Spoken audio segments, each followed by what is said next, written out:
ಇವತ್ತು ಹೇವಿಳಂಬಿ ನಾಮ ಸಂವತ್ಸರದ ಮೊದಲ ಚಂದ್ರಗ್ರಹಣ ಹೇಗಿರುತ್ತೆ? ಶ್ರಾವಣ ಶುಕ್ಲ ಹುಣ್ಣಿಮೆಯ ಈ ಚಂದ್ರಗ್ರಹಣ ಯಾರ್ಯಾರಿಗೆ ಸಮಸ್ಯೆಯನ್ನ ಸೃಷ್ಟಿಸುತ್ತೆ? ಚಂದ್ರಗ್ರಹಣದ ವೇಳೆ ದೇಶದ ಎಲ್ಲಾ ದೇವಸ್ಥಾನಗಳಲ್ಲೂ ಪೂಜೆಯನ್ನ ನಿಲ್ಲಿಸುವುದ್ಯಾಕೆ? ಚಂದ್ರಗ್ರಹಣದ ಸಮಯದಲ್ಲಿ ಏನ್ ಮಾಡಬೇಕು, ಏನ್ ಮಾಡಬಾರ್ದು? ಚಂದ್ರಗ್ರಹಣದ ಸಮಯದಲ್ಲಿ ಪಾಲಿಸಬೇಕಾದ ಆಚರಣೆಗಳೇನು? ಇವೆಲ್ಲ ಅಂಶಗಳನ್ನ ಕೆಲವೇ ಕ್ಷಣದಲ್ಲಿ ಪಬ್ಲಿಕ್ ಟಿವಿ ನಿಮ್ಮ ಮುಂದಿಡಲಿದೆ.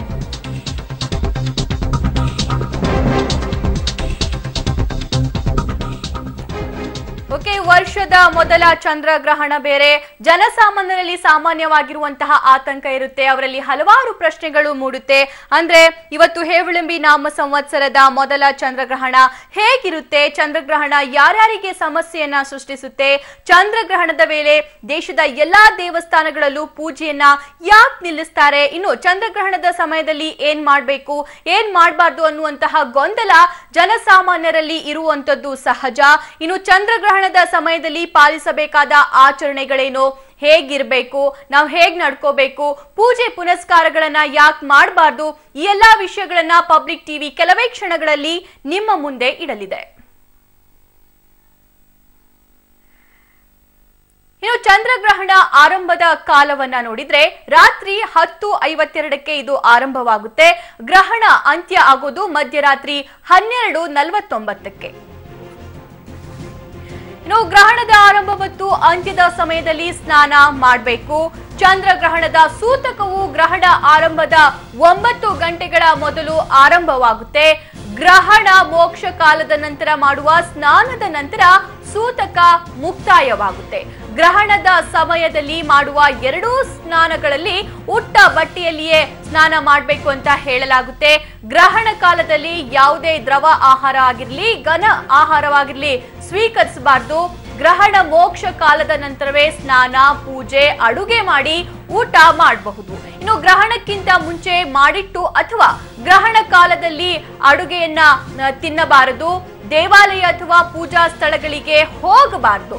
ದೇವರ ಮೂರ್ತಿಯನ್ನ ಮುಟ್ಟಬಾರದು. ಇನ್ನು ಗ್ರಹಣದ ಸಮಯದಲ್ಲಿ ಶೌಚಾಲಯದ ಬಳಕೆಯನ್ನ ಮಾಡಿದ್ರೆ ಅದು ಅಶುಭ ಅಂತ ಹೇಳಲಾಗುತ್ತೆ. ಇನ್ನು ಗ್ರಹಣ ಕಾಲದಲ್ಲಿ ಲೈಂಗಿಕ ಸಂಪರ್ಕ ಮಾಡಬಾರದು, ಅಲಂಕಾರ ಕೂಡ ಮಾಡಿಕೊಳ್ಳಬಾರದು. ಇನ್ನು ಗ್ರಹಣ ಮುಗಿದ ಮೇಲೆ ಗಂಗಾಜಲ ಅಥವಾ ಗೋಮೂತ್ರವನ್ನ ಮನೆಗೆಲ್ಲ ಸಿಂಪಡಿಸಬೇಕು.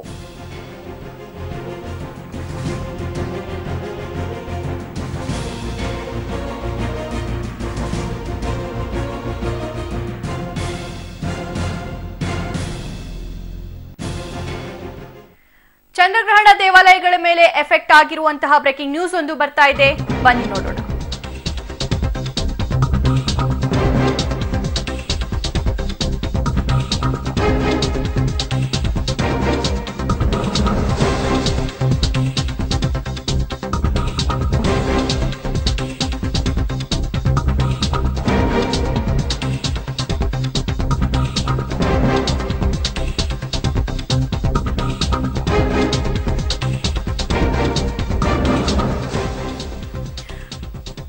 ವೀಕ್ಷಕರೇ, ದೇಶದಲ್ಲಿ ಚಂದ್ರಗ್ರಹಣದ ಸಂದರ್ಭ ಎಲ್ಲಾ ದೇವಸ್ಥಾನಗಳಲ್ಲಿ ಪೂಜೆಯನ್ನ ನಿಲ್ಲಿಸಲಾಗುತ್ತೆ. ದೇವರಿಗೂ ತಟ್ಟಿದ್ದ ಚಂದ್ರಗ್ರಹಣದ ಶಾಪ ಅನ್ನುವಂತಹ ಬ್ರೇಕಿಂಗ್ ನ್ಯೂಸ್ ಇದು. ಅಂದ್ರೆ ಚಂದ್ರಗ್ರಹಣದ ಹಿನ್ನೆಲೆ ದೇಶಾದ್ಯಂತ ದೇಗುಲಗಳೆಲ್ಲ ಬಂದ್ ಆಗುತ್ತೆ.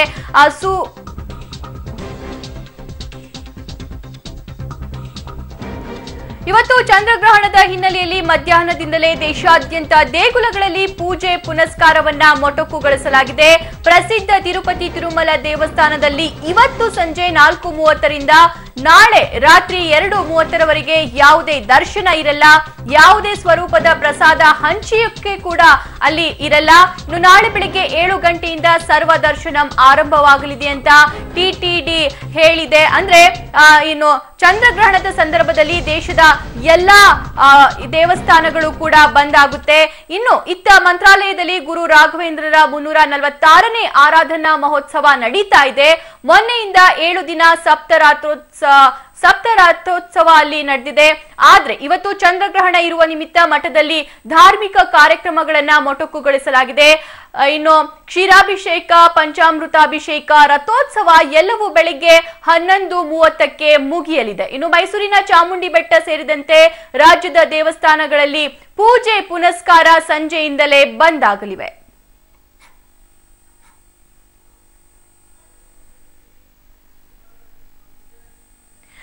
ಓಕೆ, ಇದೇ ವಿಚಾರಕ್ಕೆ ಸಂಬಂಧಿಸಿದಂತೆ ಹೆಚ್ಚಿನ ಮಾಹಿತಿಯನ್ನ ಪಡ್ಕೊಳ್ಳೋಣ ರಾಯಚೂರಿನಿಂದ ವಿಜಯ್ ಜಾಗಡ್ಕಲ್ ಅವರಿಂದ. Vijay, good morning. ಹೇಗಿದೆ ಮಂತ್ರಾಲಯ ದೇವಸ್ಥಾನದ ಪರಿಸ್ಥಿತಿ ಇವಾಗ? ಖಂಡಿತವಾಗಿ ಸಭಾ, ರಾಯರ ಆರಾಧನಾ ಮಹೋತ್ಸವ ಅಂದ್ರೆ ಇಡೀ ದೇಶದಿಂದ ನಾನಾ ಮೂಲೆಗಳಿಂದ ಭಕ್ತರ ಒಂದು ದಂಡೆ ಹರಿದು ಬರುತ್ತೆ ಅಂತ ಹೇಳ್ಬೋದು. ಈ ಬಾರಿಯ 346ನೇ ಆರಾಧನಾ ಮಹೋತ್ಸವ ಕೂಡ ಅಷ್ಟೇ ಒಂದು ರೀತಿಯ ಸಂಭ್ರಮ ಮನೆ ಮಾಡಿತ್ತು. ಆದ್ರೆ ಇವತ್ತು ಇರ್ತಕ್ಕಂಥ ಚಂದ್ರಗ್ರಹಣದ ಹಿನ್ನೆಲೆಯಾಗಿ ಭಕ್ತರ ಸಂಖ್ಯೆ ಕೂಡ ಆಟೋಮೆಟಿಕ್ ಆಗಿ ಕಡಿಮೆ ಆಗಿದೆ ಅಂತಾನೆ ಹೇಳ್ಬೋದು. ಯಾಕೆಂದ್ರೆ ಚಂದ್ರಗ್ರಹಣ ನಿಮಿತ್ತ ಹಲವಾರು ದೋಷಗಳು ಕೂಡ ಆಗೋದ್ರಿಂದ ಯಾವುದೇ ರೀತಿಯ ಧಾರ್ಮಿಕ ಕಾರ್ಯಕ್ರಮಗಳನ್ನ ಮುಂದುವರ್ಸ್ಲಿಕ್ಕೆ ಆಗೋದಿಲ್ಲ ಅನ್ನುವಂಥದ್ದು.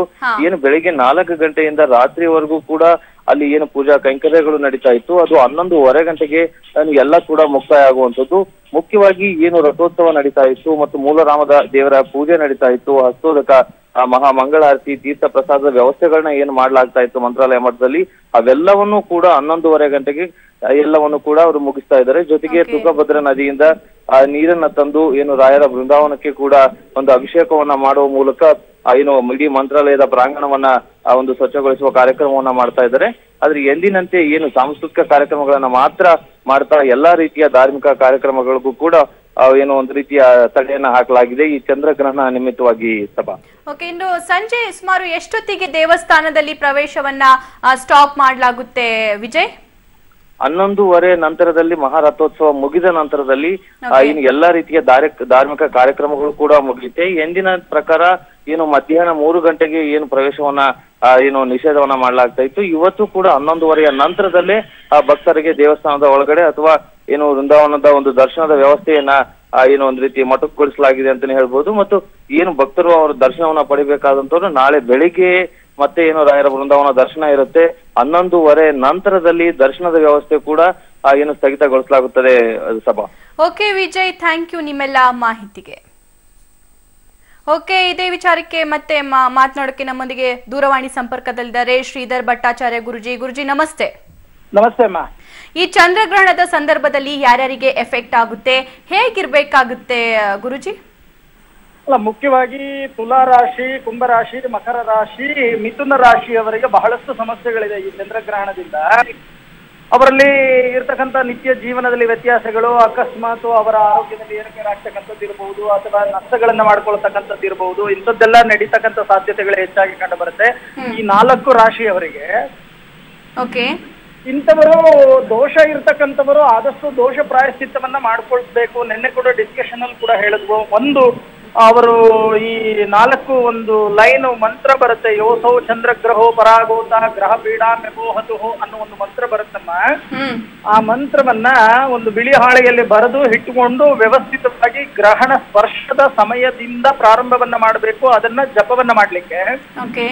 ಆ ಜಪವನ್ನ ಮುಗಿಸಿದ ನಂತರ ಅಂದ್ರೆ ಗ್ರಹಣ ಮೋಕ್ಷ ಅಂದ್ರೆ ಗ್ರಹಣ ಬಿಟ್ಟ ಮೇಲೆ ಅವರು ಹುಟ್ಟು ಬಟ್ಟೆಯಲ್ಲೇ ಸ್ನಾನವನ್ನ ಮಾಡಬೇಕು. ಆ ಬಟ್ಟೆಯನ್ನ ತೆಗೆದು ನಂತರ ಬೇರೆ ಬಟ್ಟೆಯನ್ನ ಹಾಕೊಂಡು ವ್ಯವಸ್ಥಿತವಾಗಿ ದೇವರ ಪೂಜೆಗಳನ್ನ ಮಾಡ್ತಕ್ಕಂಥ ಕೆಲಸವನ್ನ ಮಾಡಬೇಕು.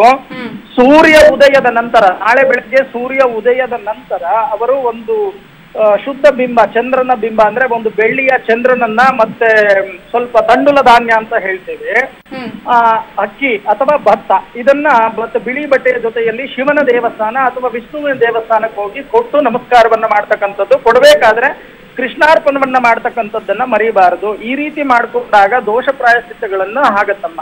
ಓಕೆ, ಇನ್ನು ಚಂದ್ರಗ್ರಹಣದ ಸಂದರ್ಭದಲ್ಲಿ ಎಲ್ಲಾ ದೇವಸ್ಥಾನಗಳಲ್ಲಿ ಪೂಜೆಯನ್ನ ನಿಲ್ಲಿಸಲಾಗುತ್ತೆ ಅಂತ ಹೇಳ್ತಾರೆ. ಯಾಕೆ ಪೂಜೆ ನಿಲ್ಲಿಸಲಾಗುತ್ತೆ ಗುರುಜಿ?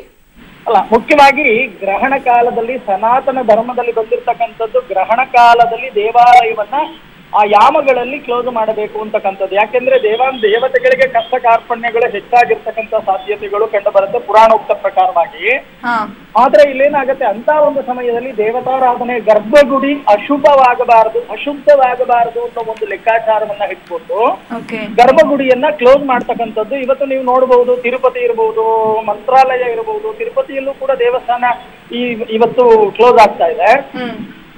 ಕ್ಲೋಸ್ ಮಾಡೋಕ್ಕಿಂತ ಮುಂಚೆ ನಾನು ಹೇಳೋದು ಇಷ್ಟೇ, ಆ ದೇವಸ್ಥಾನದಲ್ಲಿ ಗರ್ಭಗುಡಿಯಲ್ಲಿ ಇರ್ತಕ್ಕಂಥ ಪಾವಿತ್ರತೆ ಅಪವಿತ್ರವಾಗಬಾರದು ಅನ್ನೋ ಒಂದು ಲೆಕ್ಕಾಚಾರವನ್ನ ಇಟ್ಟುಕೊಂಡು, ಸಂಪ್ರದಾಯವನ್ನ ಇಟ್ಟುಕೊಂಡು ಅದನ್ನ ಕ್ಲೋಸ್ ಮಾಡ್ತಕ್ಕಂಥದ್ದು. ಕ್ಲೋಸ್ ಮಾಡೋಕ್ಕಿಂತ ಮುಂಚೆ ದರ್ಬೆಯ ಜನಿವಾರ ನೋಡಿ, ಯಾವತ್ತೂ ಅಷ್ಟೇ ನಾವು ಹೇಳ್ತೇವೆ, ಯಾವುದೇ ಒಂದು ಶುಭ ಕಾರ್ಯವನ್ನ ಮಾಡಬೇಕಾದ್ರೆ ದರ್ಬೆಯನ್ನ ಉಪಯೋಗಿಸ್ತೇವೆ. ಯಾಕೆಂದ್ರೆ ದೇವಾನ್ ದೇವತೆಗಳ ಆವಾಹನೆ ಆಗ್ತಕ್ಕಂಥದ್ದು ದರ್ಬೆಯ ತುದಿಯಲ್ಲಿ. ದರ್ಬೆಯ ತುದಿಯಲ್ಲಿ. ಹಾಗಾಗಿ ವ್ಯವಸ್ಥಿತವಾಗಿ ಆ ದರ್ಬೆಯ ಜನಿವಾರವನ್ನ ದೇವಾಲಯಗಳಿಗೆ ದೇವರ ವಿಗ್ರಹಗಳಿಗೆ ಧಾರಣೆಯನ್ನ ಮಾಡ್ತಕ್ಕಂತ ಕೆಲಸವನ್ನ ಕರೆಕ್ಟ್. ದೇವರ ಮೂರ್ತಿಗಳನ್ನು ಕೂಡ ಮುಟ್ಟಬಾರ್ದು ಅಂತ ಹೇಳ್ತಾರೆ ಗುರುಜಿ. ಯಾಕೆ ದೇವರ ಮೂರ್ತಿಗಳನ್ನ ಮುಟ್ಟಿದ್ರೆ ಏನಾಗುತ್ತೆ?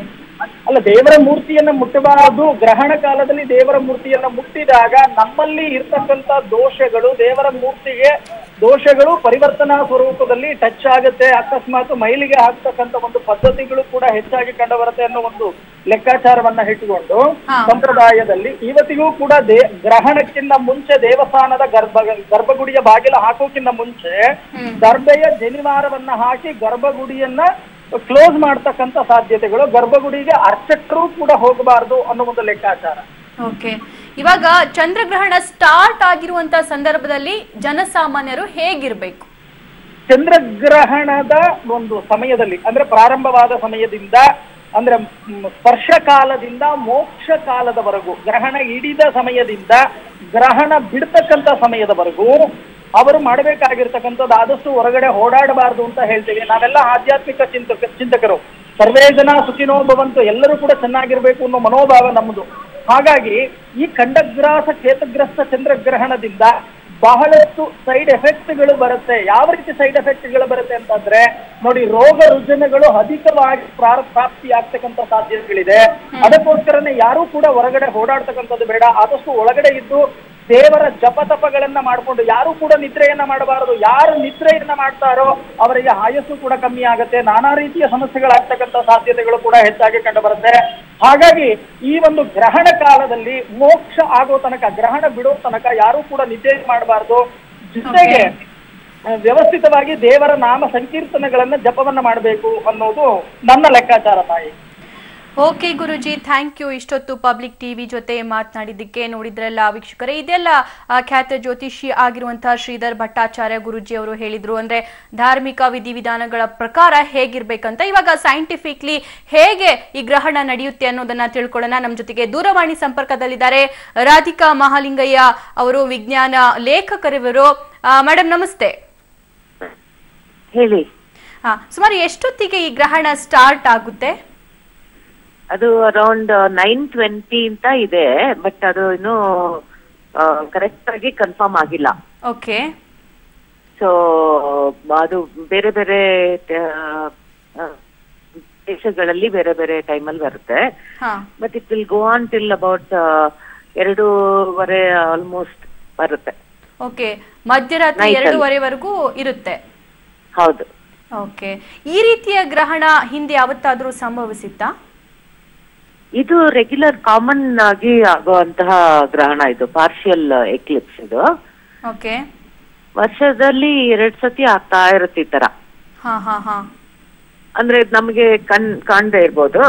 ಇವಾಗ ಈಗಿನ ಇದ್ರೊಳಗೆ ಏಷ್ಯಾ ಮತ್ತೆ ಆಸ್ಟ್ರೇಲಿಯಾ, ವೆಸ್ಟರ್ನ್ ಯುರೋಪ್ ಇಲ್ಲೆಲ್ಲದನ್ನು ಇದು ಕಾಣ್ತಾ ಇದೆ ಇದು ಗ್ರಹಣ. ಓಕೆ, ಇದು ಯಾವ್ಯಾವ ದೇಶದಲ್ಲಿ ಕಾಣಿಸ್ಕೊಳ್ಳುತ್ತೆ? ಅದೇನೆ ಇಂಡಿಯಾನಲ್ಲಿ, ಆಸ್ಟ್ರೇಲಿಯಾನಲ್ಲಿ, ಇದು ಮಲೇಷಿಯಾ ಈ ಕಡೆ ಎಲ್ಲ, ಏಷ್ಯಾನಲ್ಲಿ, ಆಮೇಲೆ ವೆಸ್ಟರ್ನ್ ಯುರೋಪ್ ನಲ್ಲಿ ಕಾಣುತ್ತೆ. ಓಕೆ, ಈ ಗ್ರಹಣಕ್ಕೆ ಕಾರಣ ಏನ್ ಮೇಡಮ್? ಗ್ರಹಣ ಇಟ್ಸ್ ಎ ನ್ಯಾಚುರಲ್ ಅಕರೆನ್ಸ್. ಅದು ಏನಾಗುತ್ತೆ ಅಂದ್ರೆ ಸೂರ್ಯನ ಸುತ್ತ ಭೂಮಿ ಸುತ್ತಾ ಇರುತ್ತೆ. ಚಂದ್ರ ಭೂಮಿ ಸುತ್ತಾ ಇರ್ತಾನೆ. ಓಕೆ, ಸೊ ಇದು ನಾರ್ಮಲ್ ಪ್ರಾಸೆಸ್. ಇದು ಏನಾಗುತ್ತೆ ಅಂದ್ರೆ ಒಂದೊಂದು ಟೈಮ್ ನಲ್ಲಿ ಸುಮಾರು ಒಂದು ಟ್ವೈಸ್ ಬರುತ್ತೆ ಒಂದು ಇಯರ್ಗೆ. ಅದು ಸನ್ನು, ಅರ್ತ್ ಮತ್ತೆ ಮೂನು ಒಂದೇ ಲೈನ್ ಅಲ್ಲಿ ಬರುತ್ತೆ. ಸೊ ಒಂದೇ ಲೈನ್ ಅಲ್ಲಿ ಬಂದಾಗ ಅರ್ಥದು ಶ್ಯಾಡೋ ಮೂನ್ ಮೇಲೆ ಬೀಳುತ್ತೆ. ಆವಾಗ ಮೂನು ಅರ್ತ್ ಶ್ಯಾಡೋನಲ್ಲಿ ಹೋದಾಗ ಮೂನ್ಗೆ ಅದು ರಿಫ್ಲೆಕ್ಟ್ ಮಾಡಕ್ ಆಗೋದಿಲ್ಲ. ಯಾಕೆಂದ್ರೆ ಅರ್ಥ ಮುಚ್ಕೊಂಡಿರುತ್ತೆ. ಇವಾಗ ಸಾಮಾನ್ಯವಾಗಿ ಜ್ಯೋತಿಷ್ಯರು ಮತ್ತು ಅನೇಕ ಧರ್ಮಗುರುಗಳು ಕೆಲವೊಂದಿಷ್ಟು ಧಾರ್ಮಿಕ ವಿಧಾನಗಳನ್ನ ಹೇಳ್ತಾರೆ. ಅಂದ್ರೆ ಈ ರೀತಿಯಾಗಿರ್ಬೇಕು, ಊಟ ಮಾಡಬಾರ್ದು, ಸ್ನಾನ ಮಾಡಬಾರ್ದು. ಸೊ ಇದಕ್ಕೆ ಸೈಂಟಿಫಿಕ್ಲಿ ನಿಜವಾಗ್ಲೂ ಎಫೆಕ್ಟ್ ಆಗುತ್ತಾ? ಇಂಪಾಸಿಬಲ್. ಅದಕ್ಕೂ ಇದಕ್ಕೂ ಏನ್ ಸಂಬಂಧ ಇದೆ ಅಂತ ಗೊತ್ತಿಲ್ಲ ನನ್ಗೆ. ಓಕೆ, ನಮಗ್ ಗೊತ್ತಿರೋ ಹಾಗೆ ನಾವು ಎಲ್ಲಾರು ಎಲ್ಲಾ ರೀತಿನೂ ಮಾಡ್ತೀವಿ. ಹಣದಲ್ಲಂತೂ ಯಾರು ಏನು ಮಾಡಕ್ ಹೋಗೋದಿಲ್ಲ. ಇದರಿಂದ ಏನು ಪ್ರಾಬ್ಲಮ್ ಆಗಲ್ವಲ್ಲ ಮೇಡಮ್? ಏನೂ ಆಗಲ್ಲ problem. Okay, thank you Public TV ಜೊತೆ ಮಾತನಾಡಿದ್ದಕ್ಕೆ.